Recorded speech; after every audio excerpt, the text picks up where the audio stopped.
Hey folks, I forgot the numbers. I think number 16.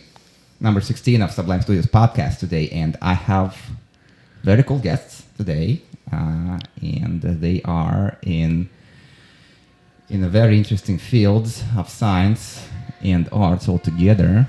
So we are going to talk about beauty, cosmetics, Botox, and psychological sides of all that and why it's happening.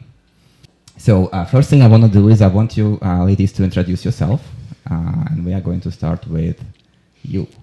Hi everyone, my name is Belisha, and I am a professional dancer and a yoga instructor, and that's what I do for my profession. And yeah. Very cool. Hello everyone, my name is Ekaterina, and I go by Eka. I'm a nurse practitioner, yoga instructor, I'm injector. I do Botox injections and fillers, and also I am makeup artist. Amazing. And one thing that everyone is shy for some reason on this podcast. So Belisha actually has a degree in psychology. Is it true? Yes. I studied at UCLA, psychology, graduated in 2019. Amazing. With that, why did you choose your career and profession? And it's very common that a person goes and pursues education and something they believe they are going to do in their life, but by the time they're done with their degree, they switch to something else. And that happened to me as well, because my degree is actually in physics, even though I do pretty much everything else but. So Belisha, how come did you went for psychology degree, but you ended up doing like dancing? Yeah, so my path of even choosing psychology was pretty circuitous. I started college as a pre-med student, so I also was aspiring to go into healthcare. And my dad was a doctor, so I was like, most 17-year-olds who don't really know what they want to do with their lives, they choose medicine because like no one will say don't be a doctor, And I was good at school.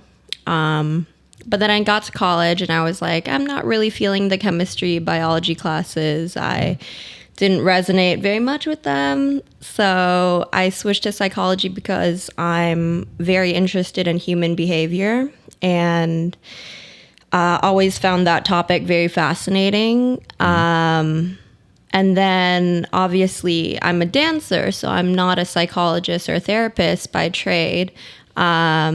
But I think you can use aspects of psychology in dancing, which is a very expressive art form that taps into emotions. Yeah. And so in that way, I think I use my degree in an indirect way. But choosing dance, it was literally just following my passion. It was one of those things where I knew I had to give it a try, especially because your body can only do it for so long. You can't dance at a high level forever. Right? We all know this. What do you mean by high level? High level, performing professionally, getting paid for it. For sure. Things like that. And so I decided I'm going to do this while I still can. And the psychology, I always say, you can go back to school whenever you want. So that's my path. Cool. Amazing. What about you? So similar to you, this is my second degree. I do have a master's degree in international economics, and I used to work in fashion industry in New York. But I found that it's a little bit superficial, and I got into yoga, and I was looking for something more to serve the society. So nursing, medical field was the closest to me and resonated with me to help people directly. And I believe that the two combined now with aesthetics and the makeup. So I think there is no conflict in my mind. It's just combination of what I did before my nursing and what I did, what I do now. Very cool. So you do aesthetics professionally at Stanford now, right? So at Stanford, I work as occupational health nurse practitioner, but aesthetics, I work as a part-time aesthetics injector for a clinic in San Jose. San Jose, yes. And you are also a aspiring makeup artist. Yes. And, if you guys want to see her works as a makeup artist, there is a link to the somewhere there. There's a link to the video from the most recent fashion show that we've done. Thank you. Last week. Yeah. Cool. Okay, so my favorite topic is injections and specifically Botox. Well, you know that Botox is actually the toxin, right? And there's a Correct. bacteria called Clostridium botulinum or something. So, excuse me, my Latin. And in high dosages, it kills. So initially, this bacteria grows in closed environments, such as canned food or any kind of containers which are lacking oxygen. Mm-hmm. And usually, you see that this can is dangerous because it looks like it's puffy, because Clostridium produces gas when it multiplies, and if the can is it looks like a little bit weird, and there is this thing called like pop on the lid, and if it popped, means that don't touch it. Okay, don't eat it because you are going to get botulism, which is basically a disease of neuroparalysis, right? So it paralyzes your nerves, which control your muscles. And if you get this in your system, you are going to die because eventually you're going to lose your ability to breathe. So don't eat food with botulism. Okay. So now humans are smarter than that, and they're like, okay, so how about we make use of the fact that this toxin does this local paralysis Yes. of muscles. And this is where cosmetics comes in and Yes. aesthetics. So I think you know much more about this. So tell us about this whole discovery of how it happened that toxin was turned into essentially a tool for beauty. How it was discovered and how it works. So I just want to mention that I realized that nothing in life is wrong, and everything in moderation can be very good. I love it. Also, what happens in Vegas stays in Vegas as well. Exactly. What else we can say about this? Yeah, go on. Sorry. So, like for example, antibiotics, right? Yeah. Antibiotics, it's also fungal, and it's also can be very dangerous. But it was lifesaver for soldiers in Second World War. So similarly, Botox been on the market for a very long time, and I know that Stanford is using also, not only Stanford, but many medical facilities use Botox for migraines, neck pain now. So it is a localized injection with high dilution, which does paralyze the muscle, and it helps just with the motion of the wrinkles, because majority of the muscles that we have in the body, we are very expressive creatures. So if we look at the sun or if we speak, we create a lot of wrinkles. And I know that wrinkles can be perceived a little bit strange, in my opinion. Like, for example, It's a sign of aging, I guess. That's what you're trying to say, no? it's not only sign of aging, but what I noticed in my profession is it can be people can be misunderstood based on the expression. For example, if there is a big line right there in between the eyebrows, Right. sometimes the person is perceived as angry. Like, interesting. And then they're not. Or sometimes the smile is downwards and the person is not sad. So Botox can really turn it up, can make the wrinkle straight. And those are my favorite results from Botox. And of course, Very interesting.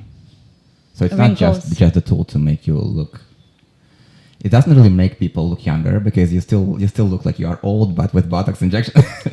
Exactly. You still look your age, but Yes. just the wrinkles are not there. The skin is more Smoother, yes. smoother. Yeah. Wouldn't that make you look younger though, if you don't have wrinkles? Yes, if I would say if the personality is youthful, yes, then it's just a plus. But if personality is and perspective and expression is older, then it's just like Eugene said, it's a older person with smooth skin. Oh, So I think it's Yes. all And from the reason within. for that is, I'm sorry, go on. No, I think that's interesting. Yeah. Yeah, folks, if you like this kind of content and you like those conversations, the best thing you can do to support us is to subscribe and like and just create the following and also engage with us and tell us what else you want us to talk about. Also leave all the questions and comments. Just make sure that there is a support. It doesn't cost anything, but it helps us to grow. Sorry, mandatory commercial. So what I was trying to say is that besides wrinkles, there are other signs of aging, and specifically Yes.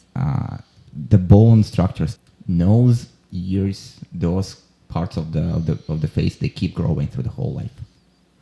So yes, that's what I meant by if you inject Botox, yes, you would make your skin on your face smoother, but all the other features of age, they stay. That's why my next question was, and I was going to throw some names because you're more a professional, but I also wanted your opinion. So I'm going to give you some celebrities who might or might not have used Botox, and those are not very like obvious, like Kim Kardashian, clearly, and all the Kardashian family, they 100% use. But I'm going to give you celebrities, and my question is, can you know just by looking at their photo whether they used Botox or not? So Nicole Kidman, what do you think? Yes. Using Botox. What do you think? I think yes. Okay, Tom Cruise. In his movies or no? Well, movies is part of his life, right? So you cannot use Botox in movies and then I not would say use it. no. Can we see a picture? So this one, what do you think? I mean, No. I don't think he uses Or small Botox. dose. Very small dose. Okay, Sofia Vergara. Yes. Jennifer Aniston.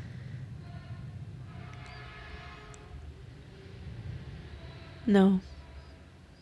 Yes. Why do people even do that?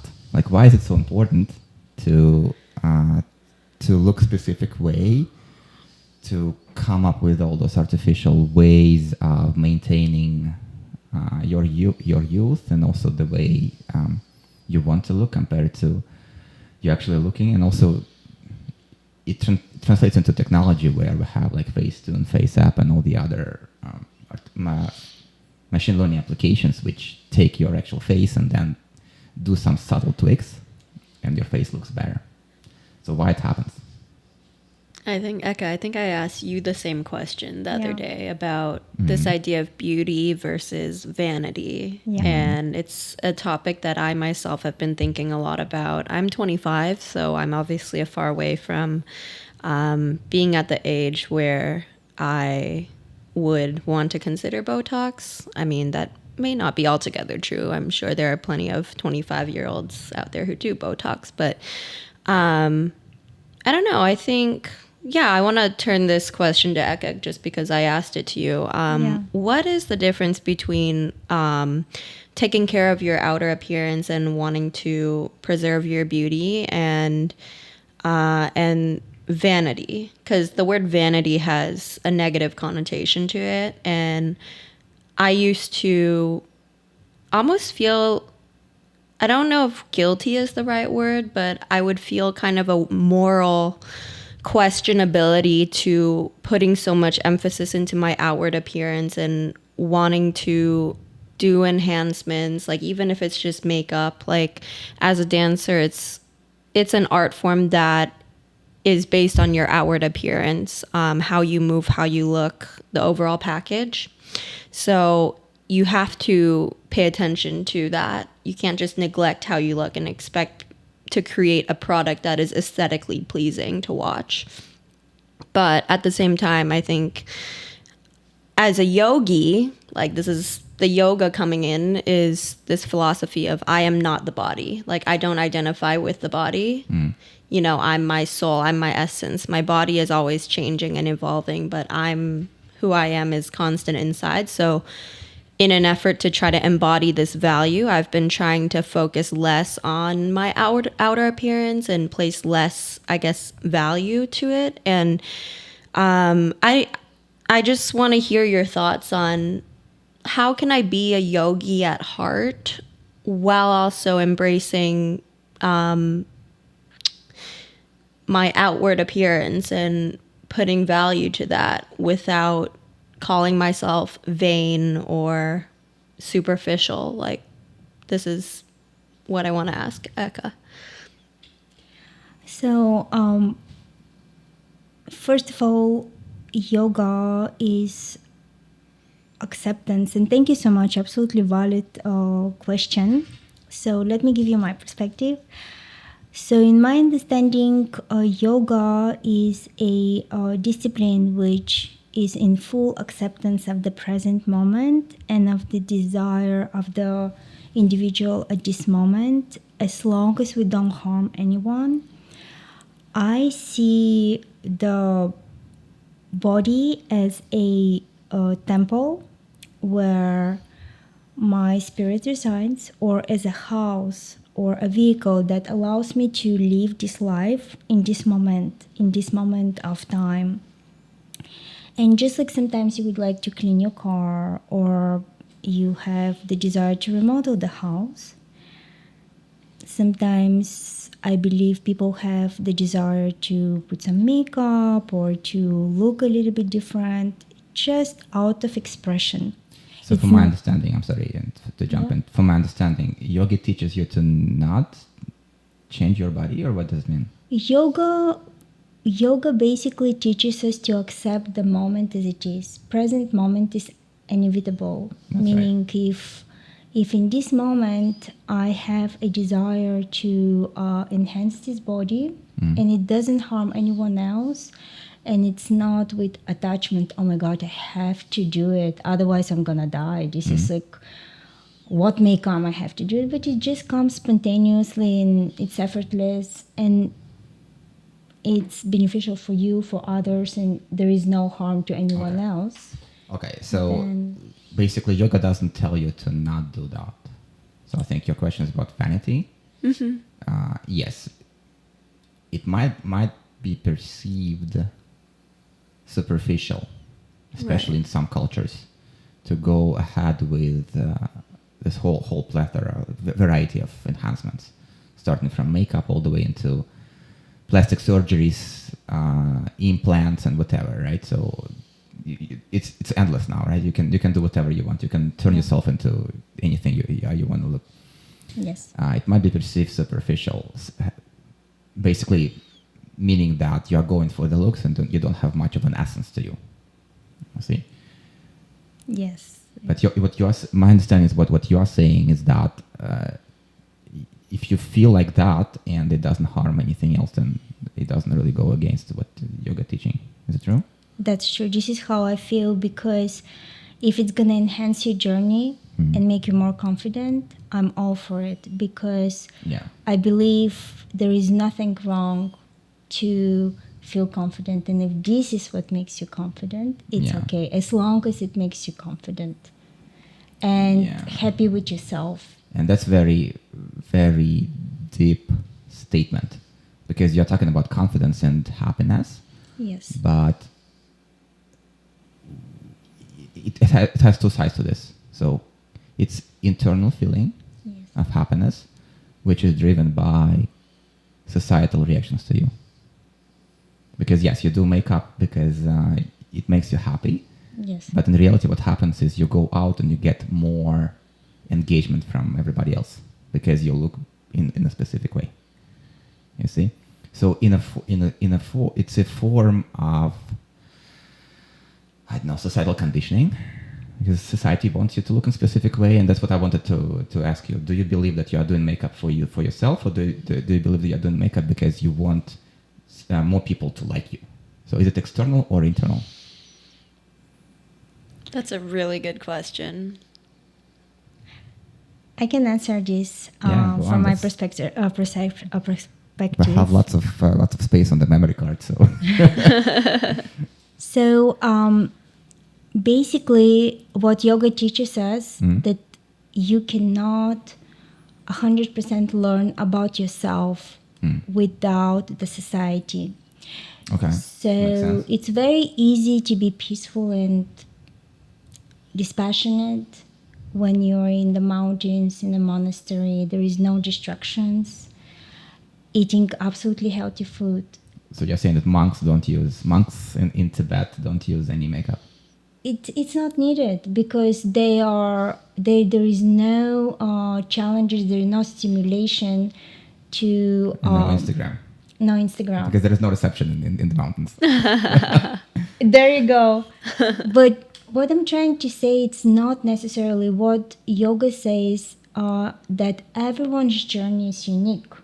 And one of the strongest yogis or spiritual people, they actually were forced to come out of the monastery and Okay. test their center in the society where you have creation from different perspective. You have people from different energy level, from different needs, and yet to remain centered at that moment.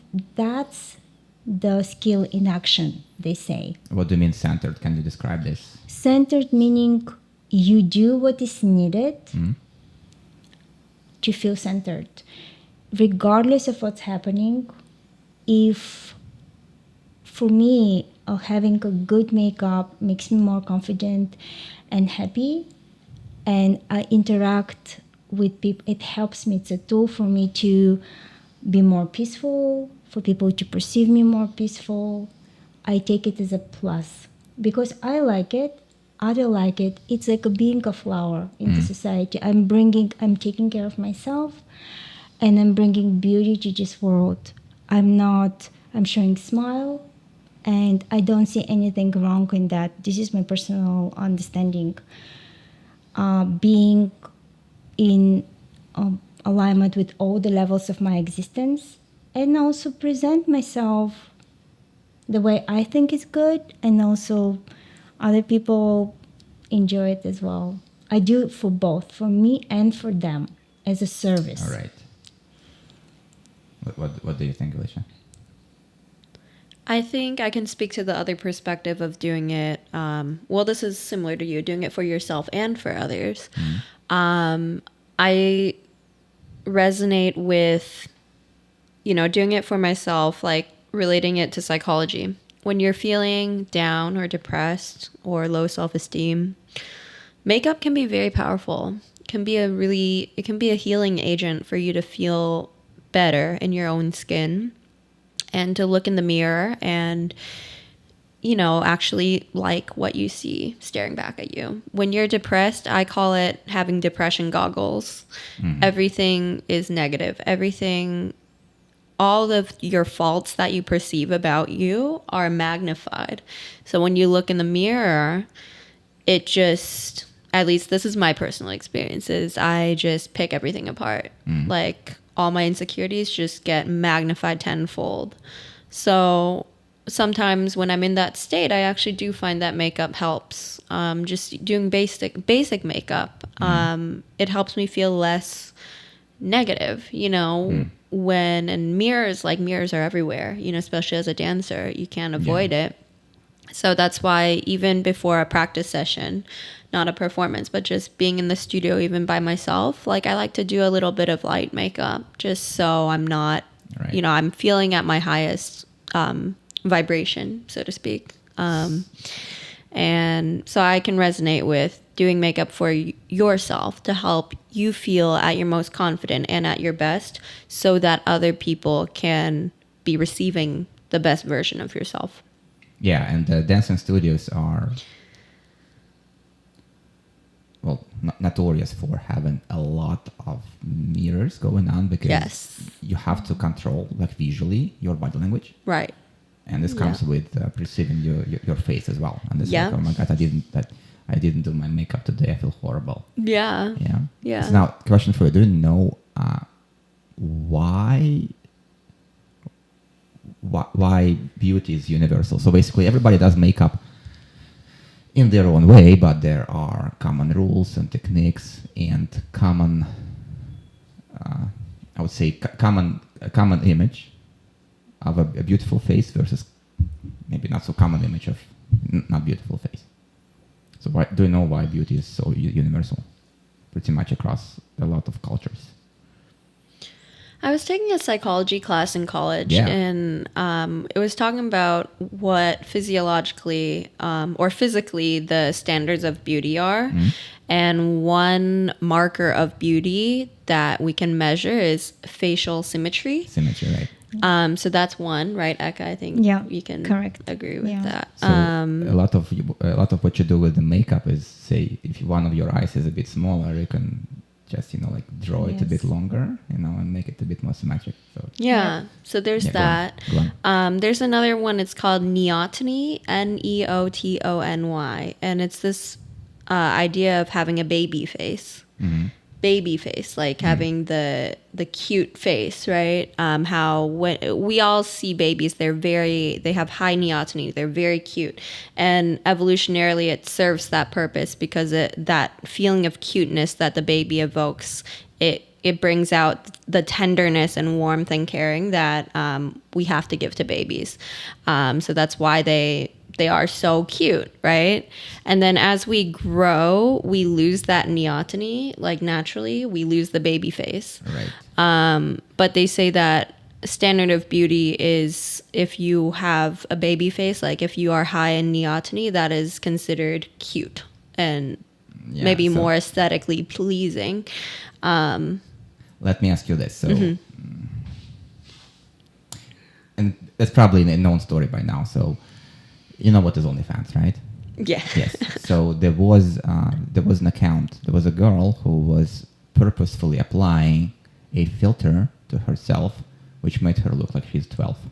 And she realized that she got humongous following. So Wow. talking about neoteny, right? Right. But she realized that pretty much everybody from her humongous following are child abusers. You see? And as soon as she realized that, she's like, well, what the hell did I do? So she ended her life, unfortunately. Oh my God. Yeah, but she was this sensation for several months because of how fast she picked up all this following. Wow. So the other side of neoteny is, it's this interaction and relationship between genders. And yes, while baby faces look younger and they probably are more attractive, there is a flip side to that. Yeah. So you don't want to look too young because this is maybe unhealthy psychological attraction. Yeah. Yeah. For sure. Can you speak to any other standards of beauty? So symmetry, neoteny. I think absolutely symmetry, neoteny, and also I believe uniqueness, like something different. I believe it's also considered beautiful. Yeah. Combination of colors. That's Combination why- of colors. Yeah. So like eyes, so like dark hair but blue eyes. Correct. Is a rare combination. Rare combination, Yeah. or some different features, and sometimes I have seen people who may look by standards of society ugly, but they're actually beautiful because they're so unique and they are very expressive. So I have seen those standards of beauty as well. It's just very, very unique. The uniqueness is also considered, I believe, as a beautiful beauty of standard. Is my understanding. Yeah. I think that's a bit more specific to cultures and also a bit more specific to, I don't know, like if you all live in society where you see a lot of different kinds of faces, you probably are more accustomed to varieties, compared to say when you live in society which is primarily like, say, in cultures like on the eastern side of Europe, right? Bulgaria. It's like everybody's white, for example, and as soon as you see Correct. somebody who looks a bit not white, you're like, well, this person is ugly, even though maybe they're not ugly. You just don't accept them, because it's so unusual. Or you Yes. think they're beautiful because they're so different. Yeah. You gave me some examples Yep. of career Yes. progressions and how doing enhancements anywhere from makeup all the way into like plastic surgeries affects people's careers, specifically women's careers. Remember you gave me some examples. Can Yeah. you talk a bit more? Yes, yes. So I do have a lot of clients who are older women, Yeah. and they are in leadership position, and we do have private conversations of making the look a little bit more natural, but yet youthful, and it comes into leadership role, looking a little bit more confident for them and for others. And I think it helps a lot with that, especially if you are communicating with people when you're in leadership position or even in medical profession. I have noticed that if you look neater, cleaner, the patient trusts you a little bit more. If the doctor is messy or dirty, Right. you know, Right. the majority of the surgeon, even men, they usually are in costumes or very nice, neat Yes. clothing and shoes. So it reflects their work as well. And it is a perception, but it's also belief in the patient. The patient needs to believe you that you can help them. And going back to yoga, this is really much related because in yoga and Ayurveda, I studied a little bit Ayurveda as well, they mentioned that the healer or the doctor is there like a cheerleader. The actual healing comes from the patient, the belief, the trust in the medication, compliance with the plan. Nobody knows how it's going to unfold, but if the patient has trust in you, and of course evidence-based come as well, Right. then yeah, it's I think- better outcome. I think what you are bringing up here is that beauty can also be a sign of competence in specific areas. In right? specific areas, absolutely, yes. Especially if you are in beauty industry where you are doing injections, right? You are doing this and that, so you make people look beautiful, and if you don't look beautiful yourself, it kind of it's not conducive of your clients trusting you. But that's also it's also very specific to the career, to the profession, to the industry in which you are. So yes, you also mentioned that for guys, it's not that much about facial beauty, how much it is about looking clean and neat, right? Neat, That's why yes. for a guy, the best thing the guy can do is to not do like Facetune and whatever, but dress up nicely Yes. with style, and the proper fit as well. Yes. You see, so a tailored suit looks much better on a guy than any kind of makeup, right? Sure. Now, if that guy who is neatly dressed in a tailored suit is actually a plumber, and he comes to your house just to make the assessment, Yes. you would have a bit weird vibe from this person, right? Because, well, why is this plumber dressed very expensively and very neat if he's supposed to be like down on his knees, like open up the pipes and have like dirty hands and everything? Is he actually professional, or is he just showing off? You see, so that's this is specific to the area in which you are. For a plumber, the best way to dress up would be a uniform, right? And maybe come together with a bunch of tools, a bunch of instruments to allow them properly assess the problem, right? Yes. So it's still about cleanness. Everyone loves cleanness. Lack of cleanness is a sign of, cleanness is a sign of competence. Yes. And if you're not clean, then probably you are not as competent in all the other areas. And humans are evolved into making quick assumptions and quick assessments really fast because this saves a lot of time for them. Yeah. In fact, I'm sorry to interrupt you, but I just wanted to mention that there are 8 limbs of the principles in yoga. Okay. And it's yama, niyama, asana, pranayama, dharana, dhyana, and samadhi, and then cleanliness is part of that.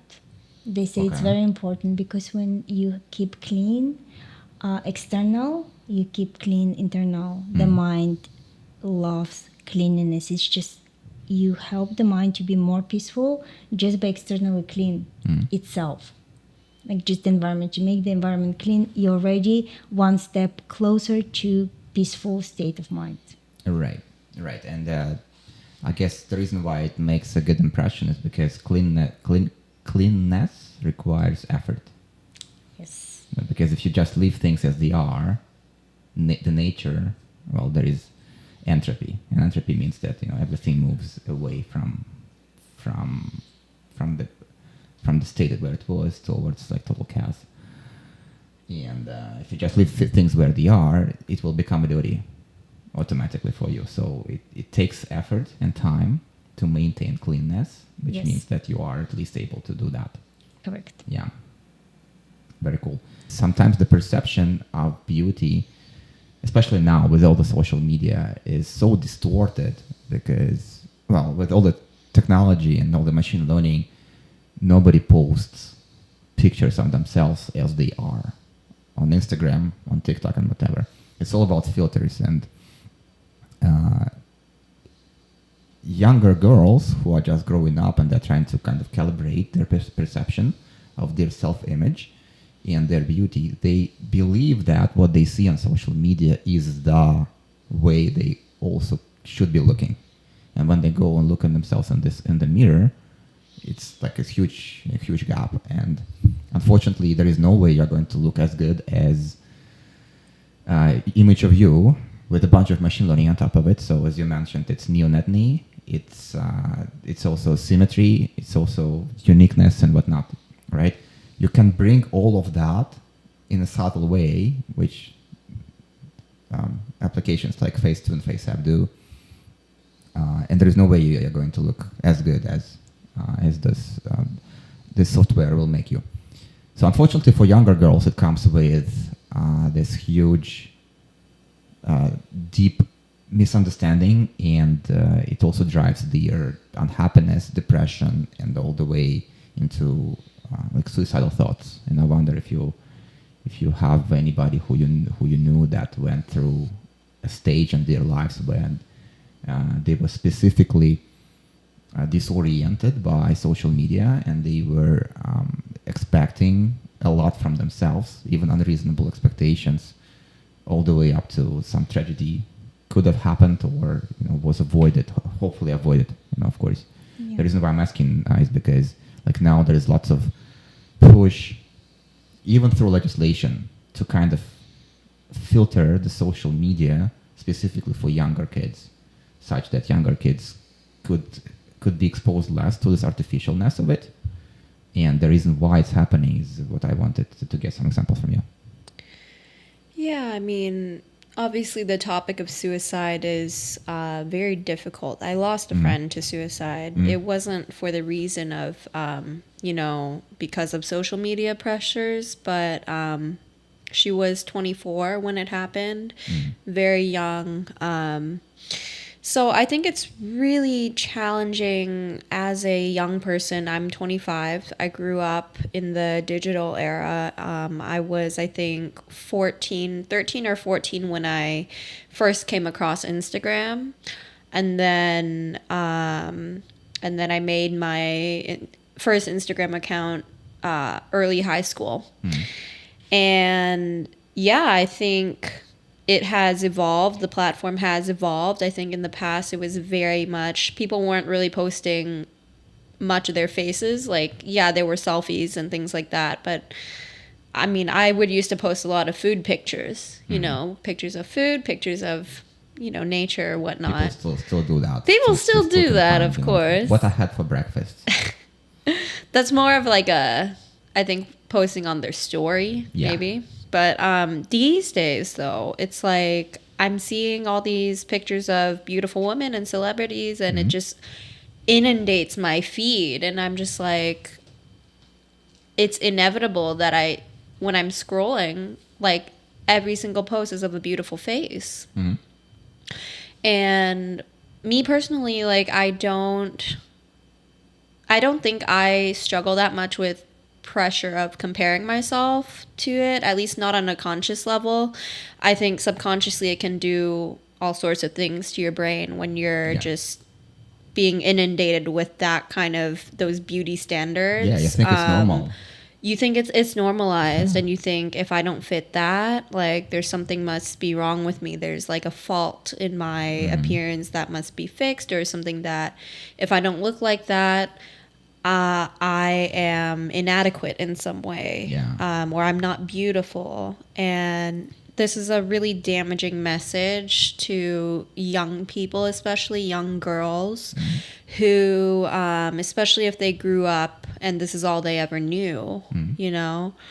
Do you know why girls care so much about how they look? Because technically you don't die, right? So if you are maybe like 20% below the perfectness, you still have everything else going on with your life. You're still healthy. You still have Right. all the cool things happening to you, and you might Right. probably live long, happy life even without looking the perfect way. Yeah. Do you know why girls care so much? Oh my gosh, that's a question I ask myself too. Is like, why do I care so much about how I look? You and everybody else. And everybody The else. majority of women care so much about And their it's annoying. It's like we have our lives. We have. Yeah. It's like, why can't we focus on things that are more important? Exactly. Like less our superficial, right? productivity, Exactly. our contributions to Exactly. society, our Uh-huh. work. And why do we have to put so much salience to things like superficial outward appearance Yeah. when there are other qualities in a person like intelligence, talent, you know, compassion, like these values that are more substantive, I think, and more longer lasting, perhaps. Yeah, I wish I knew the answer to that. I think social media, lots of pressure there. But even beyond that, I think we live in a superficial world where, especially when you're in the age where you're finding love, you're trying to find a partner, you're Right, trying right. to, in You're that getting age there. group. You're getting Yes, yeah, So as I mentioned, it's hard. Like I love that you have degree in psychology, so you will love what I'm about to say. But like one of the researchers in the area of evolutionary psychology, Dr. David Buss. So he was doing a lot of comparison of different cultures, specifically cultures which are distantiated from modern technologies. So like like tribes that live somewhere like on the islands of like Pacific Ocean where there is nothing, no internet, no electricity, nothing. You see, and interestingly, they also face the very same challenges. Girls there, even without Instagram Interesting. and without even proper mirrors or anything, they still worry so much about the way they look, and that's why they're trying to apply whatever cosmetics they have, like all those, like this colorful dirt, right? You can apply to your face to make you look more beautiful, or you can do like piercings. You can install things into your face, which is Interesting. considered to be attractive as well. Do something with your hair, you see. So for women, especially when they are in the reproductive age, which is between, well, I guess depending on what country you are, Yes. 18 to menopause, right? Exactly. So they primarily worry about having access to the most amount of options so they can choose the best. You see, because strategy for girls is it's very taxing and very expensive for a woman to engage in like family relationships and to have a child. You see, because she spends 9 months basically feeding the infant, and then she also breastfeeds the infant for next few years and so on. So for her, it's extremely expensive to not invest into the best possible pool of genes she can get. You see, so when you feel like you're not beautiful enough, you feel like you're not going to get the best you deserve, right? Because you always want the best for you and for your genes, so your genes are passed forward, right? But if you are 10% below perfection, you think that you're not going to get, I don't know, whoever you are into, Drake, Michael Jackson, no, he's dead, right? Whoever you are into, right? So you still want to get the best possible option in your dating. And it's extremely prominent in the age where you are a bit extreme in your judgments, when you are like in your teen ages, you know, and that's where you think, hey, I'm not going to get my best possible mate. I'm a failure. That's why it's so taxing there. Yep. Yeah. Yep.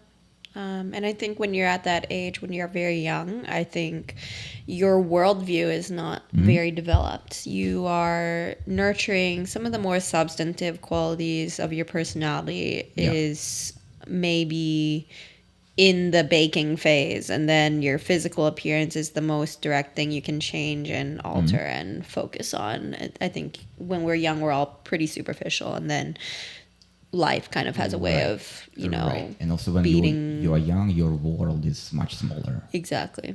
So when you are young, you primarily think about the problems of yourself, compared to, say, if you lived enough and you see that, hey, there is so much else that happens in this world and I can be part of it. Yeah. You know, you don't really care much about, hey, how much I look. Yeah, how much I look, how much do I weigh, like what, exactly. you know, all these things. For girls, say in the school age, for them to date the most popular guy in the class means a lot, right? So it's all about status, and her status is perceived through this association. If she can get the hottest guy in her area, she is also the hottest girl, right? Through association. And if she cannot get the hottest guy, she thinks she's a failure. You see? Again, this is very universal in pretty much any culture, not just Western. But if you look at those tribes that live in isolation, they also associate, like women associate with high status mates, and they're consciously changing their behaviors and also their looks towards attracting the highest possible, the most attractive mate they can get. Yeah. One thing you what you're saying is reminding me of the class I took, psychology of intimate relationships, and it's this idea that, you know, everyone deserves somebody, right? Everyone, we're made to procreate. We're made to have partners and find partners, and you don't have to be the most attractive person to find someone. I love it. You know, that's the idea. And it's this, so there's this concept of attracting a partner that's within your level of attractiveness. Like it goes by tiers. Yeah. Like and they say out of your league and everything, right? So well, yeah. And they say, and this is by tiers, really? There are tiers? Tier. Well, I love it. I don't know if that's the right word. What a tier is. Tier, well, I don't know how to quantify it, but kind of the idea of like dating within your league or dating out of your league. Most commonly, we see people date within their own league, right? If you're like, there are of course exceptions to this, but I'm just going based off of a lecture that my professor gave. Right. We were talking about how people of similar attractiveness levels, like physical attractiveness levels, they tend to stick with one another. You are not wrong in this one, and it used to work. It used to work, say, in our parents' time, our grandmas and granddads' time. The idea was that, say, everybody deserves a partner, and if you are the top of the crop, you will also get the top of the crop. But if you are somewhere in between, you can find somebody who is your match, right? This whole idea of match, you know, similar in attractiveness, similar in like all the social status, income, and whatnot. Now, what happened is starting 2000, maybe 11, and that's about when Instagram turned from an application to just share photos into this like self-indulgent, self-engorgement kind of, you know, like narcissistic tool, right? Narcissistic tool to pump your own ego.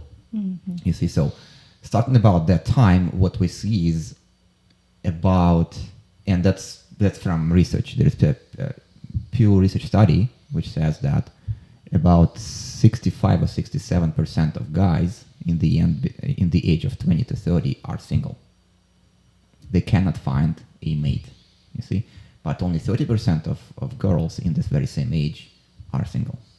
So girls are more successful in finding mates, but you see, there is this difference. So all those girls are dating someone, right? Who are they dating? They are dating this top 30% of guys, you see, and also they're dating older guys.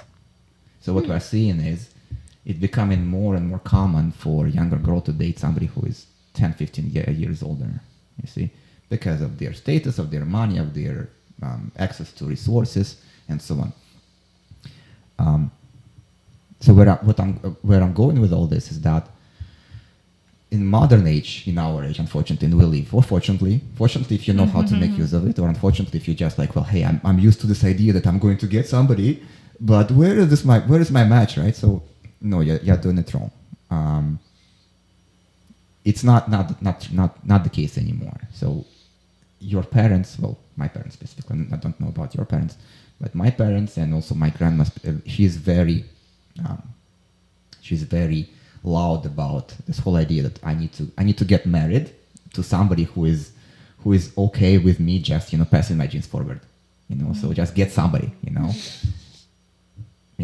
and they probably, like, your grandmas probably are saying the same, hey, just get married and go with somebody because I want my grandkids and so on. You see, but like you are looking through Instagram and all those like hot guys there, and like, well, I don't want to date like my neighbor, right, who is maybe could be my match according to my grandma, but I can do much better, you see. And as I mentioned, there is this huge discrepancy that a lot of guys are now single and they don't even bother, because they understand that they out of the league now, even though before they had more chances. And there's whole phenomenon, inflation of expectations, and I talked about this before, but what it says is that my granddad had to work less to get my grandma than I have to work now to get somebody at least 10th as good as my grandma. You see, so this is the inflation of expectations. I think it's answering your question of this idea that everybody deserves somebody. So yes, this used to be true. Okay, unfortunately, a lot of studies and a lot of psychology is based on research which happened maybe 50, 60 years ago. There is not much happening right now, even though it's evolving because of social media and primarily because of social media. Okay, sorry, I didn't mean to take away all the spotlight. Can you tell us a bit more what you learned in your psychology class? I mean, that particular lecture stood out to me because I was especially fascinated by the exceptions to the trend. Yes. Where sometimes you see a very beautiful woman who may go for a less objectively attractive man, or vice versa, and then you wonder, oh, well, there must be something to that. She could have done better. I agree with you. Right. A lot of my friends who got married in their 20s, like you see that, like, I don't want to call specific names, but we know a lot of them. A lot of girls are progressing really fast from that time. And there's clearly this divergence in their family now, 10 years after. And she's like thinking, hey, I could have done better, but I'm in my 30s now. And it might be too dangerous to kind of, go through divorce and be left with whatever. Right. And there's so much fear surrounding, like, as I get older, am I going to be less desirable on the market or whatever? I know a woman who, she and her husband, like, I interact with them and I'm just like, you two need to get a divorce. Like, clearly this isn't working. Yeah. But she's a 40-something year old woman, and I can't help but think that maybe there's just fear surrounding, well, if I get divorced, like, he's the only guy I've ever known since I was 25, and now I'm going to have to enter the dating pool again, and how am I going to succeed at this age, Sorry if that was like an ageist comment, but this is my interpretation of her situation. I don't know exactly if this is true, but I don't know, just this idea of dating is such a superficial game, and I'm in the dating pool right now. I'm getting into the scene, and It is a game. it's such a game, and I hate that about it, because I wish it wasn't so superficial. But this is reality, and I wish there was a way for me to reconcile that this idea of we're more than how we look. We're more than our physical appearance and our physical beauty. Like, it's great if you're beautiful, but what if you don't fit that? What if you don't fit the objective standards of beauty? Like, does that mean you're screwed? Like, clearly it's not true, right? Not necessarily, because you see people dating out of their leagues and making it work, but... And this is a question I want to pose to both of you all is, how do we reconcile this idea of I'm a holistic human being with depth in character. I'm more than my body, and I know this, and I want to embody that. I want to embrace that. At the same time, I need to kind of play the dating game, and I need to look... I love it. I need to be beautiful. I need to... or put my best foot forward in my physical appearance to have the best chance of attracting someone who I'm physically attracted to. Yeah. Is physical attraction everything? That's another big question. It's like... So I do have an answer for you, but you probably will not like it. But Okay. I'm not going to give it to you now, because that's a good bridge to what you were saying earlier. You have examples of your clients who are coming to you and saying, "Hey, I cannot get married, or I cannot get a boyfriend, or I cannot get into a relationship," and you help them. Yes. Talk about this. I helped many girls and ladies just enhancing a little bit, and then I don't know if this is brings them confidence and they get the boyfriend, or they look a little bit better physically. Maybe that puts them into a league, or I don't know. I really don't know how it works, to be honest, but it does work. So maybe both ways. So specifically, you said that there was a older lady who tried to get married, and she was struggling, right? Yes. So and then you've done something to her, like fillers or something. Yes. So since high school, this lady used to have a smile which is with corners of her mouth turned down. And you can easily fix this with Botox injection and a little bit of filler, not even too much. And then it just looks friendly. It's nothing changed in her appearance. She just looked friendly, which she was already very friendly, but just unfortunately the mouth was down, the corners of the mouth. So everyone perceived her negatively. And then she was successfully married after that. I mean, she got through marriage. So I really don't know. Yeah, you gave her a different life. Just a different life, yes. Yeah. And actually, this is what keeps me in aesthetics. I'm not so much per se for the superficial, for people to get addicted to it, but just those cases, those moments, particularly for myself, it means a lot to me. And to see the smile of the girls or ladies' face, and they say, "Oh my God, Eka, I love it. I love it." That moment for me, it's art. So I truly love it. And I personally myself, I don't think I ever dated. I was always different. I just enjoy myself. I have fun, and somehow I find a partner. That's a very good position. And I also wanted to say that if you are purposefully trying to find a partner, and you invest a lot of time into this, you're going to go through a lot of bad examples. Basically, you're going to experience a lot of frustration. You're going to experience a lot of negative things happening to you, coming from just the volume of it. You see. Yeah. So more natural way, and that's what Eka is talking about. More natural ways to just do things you love doing, which do things that express your personality. Right. And then that inner light will shine outward. That yes, but also it has to be socially engineered towards being around men.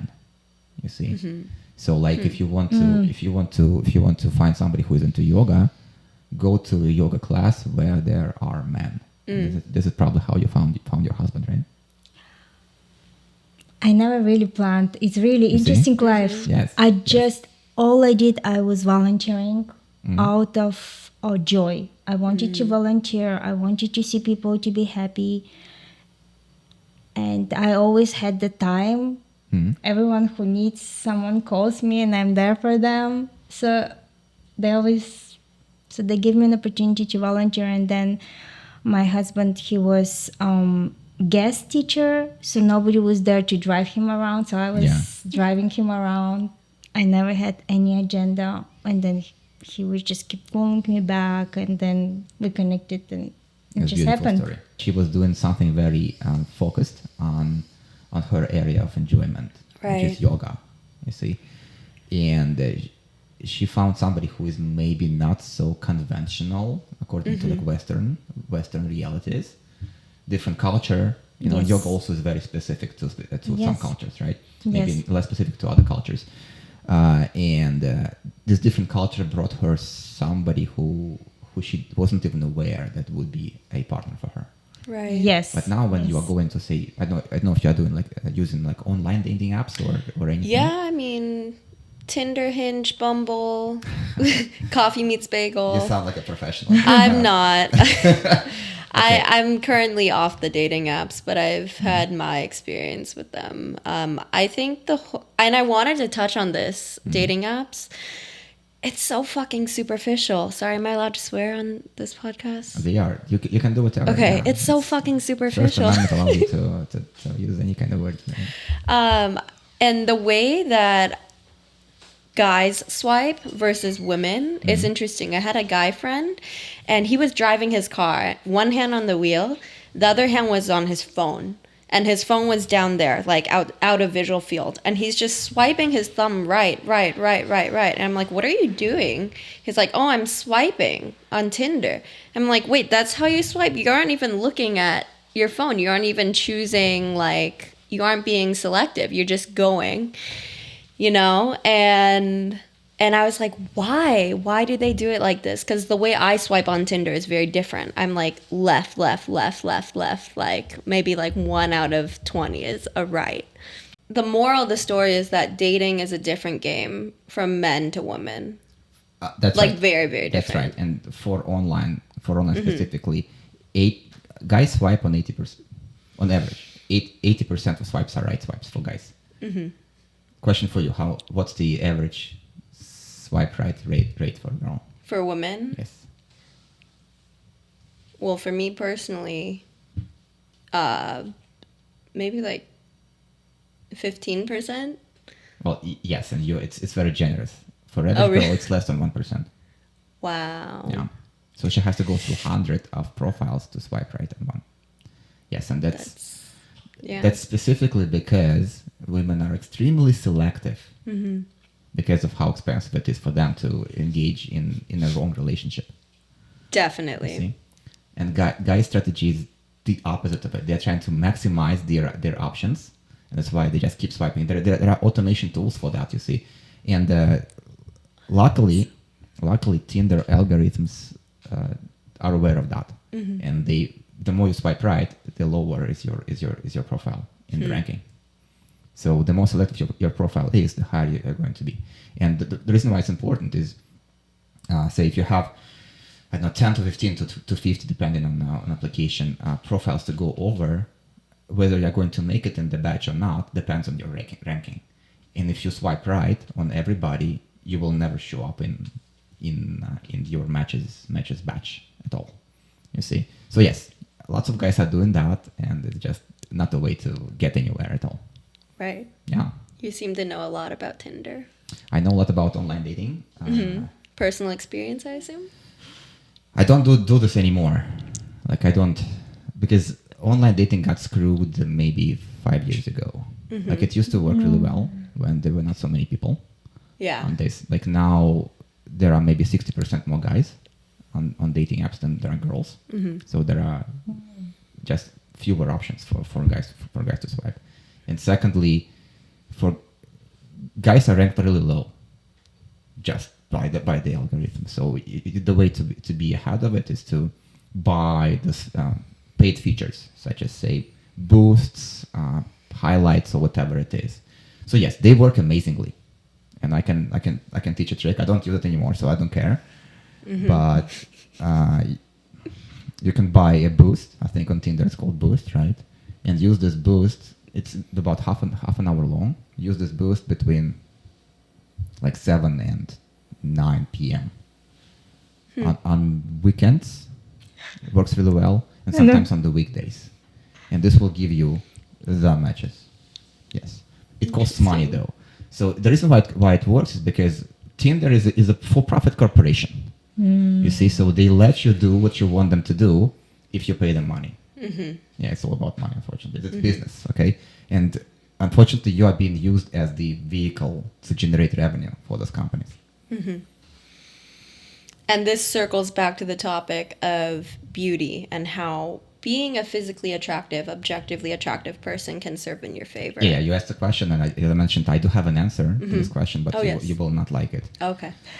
So, like, we live in the time when we are enjoying the fruits of, well, feminism, right? 60 years of feminism, where all this movement was fighting for the rights of women to be equal, right? It's not really equal because women and men are different biologically, so we cannot really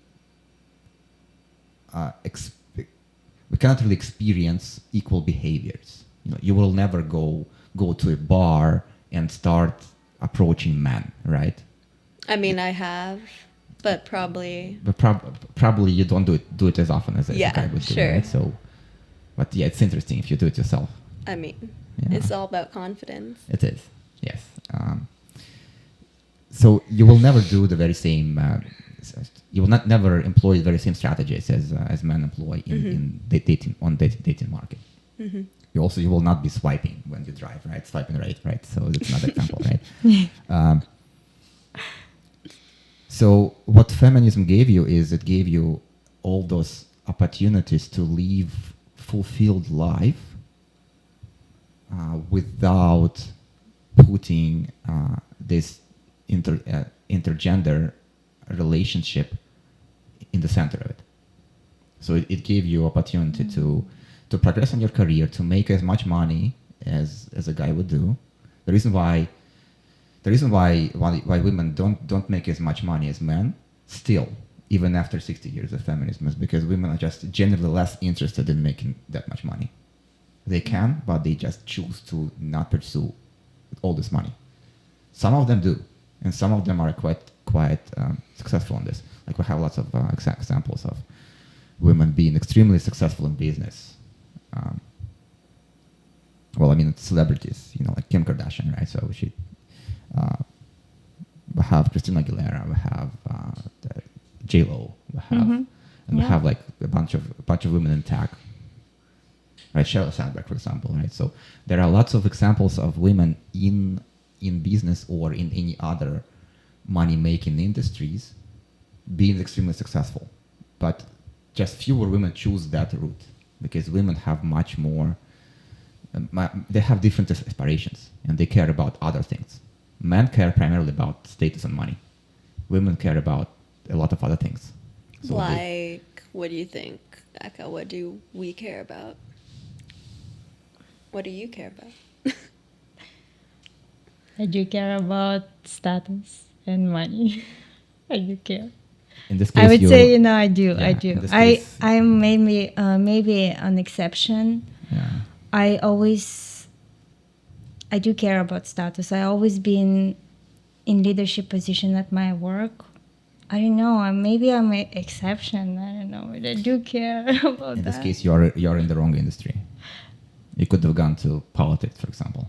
I know. My father told me so, actually. My father told me. You could have gone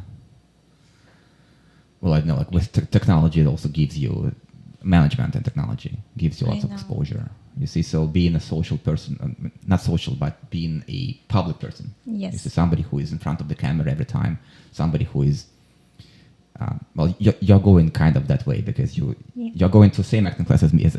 So, yeah, good job on that. So good. Yeah. So that's the way to gain status through Alright. sheer exposure, popularity. Popularity is status, you see, through sheer exposure, Yes. right? But generally, you care more about art and about helping other people. Correct. You see, because Correct. you give a ton of examples where a client comes to you and says, "Hey, I'm having issues with finding somebody to build family with." You're helping them. Correct. You care much more about this, helping others. and you Yes, feel- actually, yes. you feel fulfillment through that. Yes. For a guy, guys are a bit more self-centric. It's me getting better, you see, than helping everybody else. And I wish guys didn't weren't thinking that way, because also if the way it works is if you are giving value to other people, they return. And there are lots of ideas about this karma, right? Karma. in yoga. Yes. Yes. But in general, it's like if you're helping people coming back to you with money. Hey, take my money. I love what you do. Also, I'm going to bring more people who need your help. My friend needs your help, and so on. So this is how it works. So basically, being a bit less egocentric and having more of emotional quotient as well as just empathy. Yes. This is where we are different as human beings. I see what you So mean. again, it's a departure from your answer, but we live in the world where you enjoy the results, the fruits of feminism, and those fruits are giving you all the opportunities to become whoever you want. You see, unfortunately for guys care a bit much less about your success financially, status-wise, and so on. Yes, everybody wants to date a celebrity, right? But a guy thinks, hey, is she hot or not? Like I'm just bringing it, like super easy to you. I'm breaking it down. Is she hot or not, right? I don't care if she owns a house. I don't care if she has 15 degrees. I don't care if she makes a lot of money. I don't care about any of that. Is she hot or not? This is the primary question the guy asks. You think all guys are like that? Majority, Okay. yes. Interesting. This is why you feel like dating is superficial. especially Yeah. online No. dating. Yeah. So it is about looks, and that's the reason why beauty industry is what is $14 billion in the dollar industry. Yeah, so it's not a good answer because you probably don't like it. Unfortunately, you have a choice: either complain about it or make use of it. How do we make use of it? Well, I'm not a Good specialist in question. beauty. You should work with Eka, her. how do we make use Alright. of this information? Information that hot or not, It's all make about yourself hot. Make use. yes, that definitely helps. I think my personal opinion, please correct me if I'm wrong. I think women are much more critical about men's appearance than men are. It's very easy to please a man, in my opinion. It's not so difficult. It is, yes. I think if the girl is taking care of herself, dressing nicely, it's clean, and kind to the person, I think it's pretty good success rate. Yeah, I think you have a point that it's not as difficult to be hot. That's Exactly. what she's This is trying to what say. I'm As a saying. woman. Yes. As a woman. Yes. To please a man, Yes. not another woman. To please a man. Yeah. It's not difficult. But another thing is, and that what social media gives you, It's exposure. difficult. Oh, it's Exposure. So unfortunately, number of followers, it's very superficial. Social media is fake. Unfortunately, you can either complain about this or work along these lines. yes. So social media is fake, and number of followers is important for you to find your dating match. The more people know about you, the more people will eventually will be willing to meet you. Okay, even if you are not the hottest possible, like the ideal woman, but because you've been exposed to so many eyes, this gives you lots of options. And for you, it's all about options. You want to choose through as many as you can to find the best. For everyone, it's about options. Of course. Cool. Cool. I love it, and I think we are about the end of the memory card space. So this was Sublime Studios podcast, folks. We had amazing women talking about psychology, evolutionary psychology, beauty, injections, fillers. Again, if you like this kind of content, follow us, subscribe, support us, through engaging with us. We're going to put your social medias here because everybody needs exposure, especially Belisha, who is up and coming, I don't know, Dancer. yeah, well, you're not up and coming dancer, but you are up and coming. What am I up and podcaster. coming? Professional dater and yeah, and like halfway celebrity through exposure. Okay, so follow Eka, follow Belisha, follow Sublime Studios, follow me. We're going to see you in the next podcast. Cheers. Done.